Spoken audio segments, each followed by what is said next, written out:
Cyan விக்ரமின் வீர தீர சூரன் இந்த படம் எப்படி இருக்கு? இந்த படத்துக்கும் போன வருஷம் ரிலீஸ் ஆன சியான் விக்ரமுடைய தங்கலான் படத்துக்கு ஒரு சின்ன வித்தியாசம் தாங்க. அது ஒன்றும் இல்லைங்க. தங்கலான் படம் படும் கேவலமாக இருந்தது. இந்த படம் கொஞ்சம் கேவலமாகவும் கொஞ்சம் பொழுதுபோக்கு கேளிக்கைகளில் நிறைந்த படமாகவும் இருக்குது அப்படின்னு சொன்னால் அது மிகையாகாது. இன்னும் சொல்லப்போனால் இந்த படத்தில் வந்து நம்ம பழைய சியான் விக்ரமை பார்த்துருப்போம். அந்த அளவுக்கு ஆக்ஷன் பிளாக்லாம் ஓரளவுக்கு கலக்கியிருக்காரு. என்ன இந்த படத்தில் வந்து ஒரு ரசிகனை என்டர்டெயின் பண்ணக்கூடிய எல்லா விஷயங்களும் இருக்குது.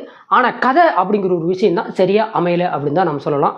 ஒரு ஸ்ட்ராங்கான மேக்கிங், ஸ்ட்ராங்கான மியூசிக், ஒரு ஸ்ட்ராங்கான கேமரா ஒர்க் இருந்தாலுமே கொஞ்சம் வீக்கான ஸ்டோரி லைன் இந்த படத்தில் எல்லாம் இருந்தாலும் ஏதோ ஒன்று இல்லையடா அப்படிங்கிற ஒரு ஃபீலிங்கை நமக்குள்ளே ஏற்படுத்துது. அது ஒன்றும் இல்லை, அது இந்த படத்தினுடைய கதை தான்.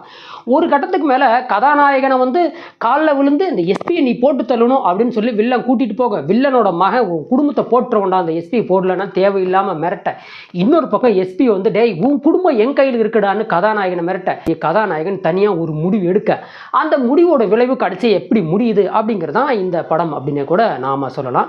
படத்தில் நடிப்பை பொறுத்த மட்டும் சியான் பஞ்சமே இல்லாமல் பட்டாசாக பண்ணியிருக்காரு. And then same time Dushara Vijayan பெருசாக அவங்களோட கேரக்டர் ஸ்ட்ராங்காக எழுதப்படலைனாலுமே ஓரளவுக்கு நல்லாவே இருந்தது. அண்ட் தென் சுராஜோட நடிப்பு ஓரளவுக்கு நல்லாவே இருந்தது.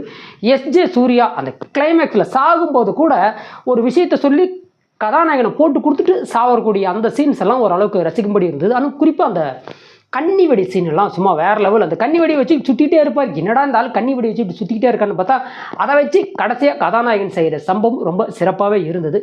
எது எப்படி பார்த்தாலும் ஒரு என்டர்டெயின்மெண்ட் பண்ணக்கூடிய எல்லா விஷயங்களும் இந்த படத்தில் இருந்தாலுமே கடைசி வரைக்கும் இந்த படத்தை பார்க்கும்போது நமக்கு கொஞ்சம் டல் அடிக்கக்கூடிய விஷயம் ஒரு ஸ்ட்ராங்கான ஸ்டோரி லைன், ஒரு ஸ்ட்ராங்கான ஸ்டோரிக்கு ஒரு பேஸ் கொடுக்காம போயிட்டாங்களோ அப்படிங்கிற ஒரு எண்ணம் இருந்தது. என்னை பொறுத்தவரைக்கும் தங்கலான அளவுக்கு படும் கேவலமாக இல்லைனாலுமே ஒரு ஜஸ்ட் ஒரு என்டர்டெயின்மெண்ட் ஒன்ஸ் வாட்சபிள் மூவியாக இதை நாம் பார்க்கலாம் நண்பர்கள்.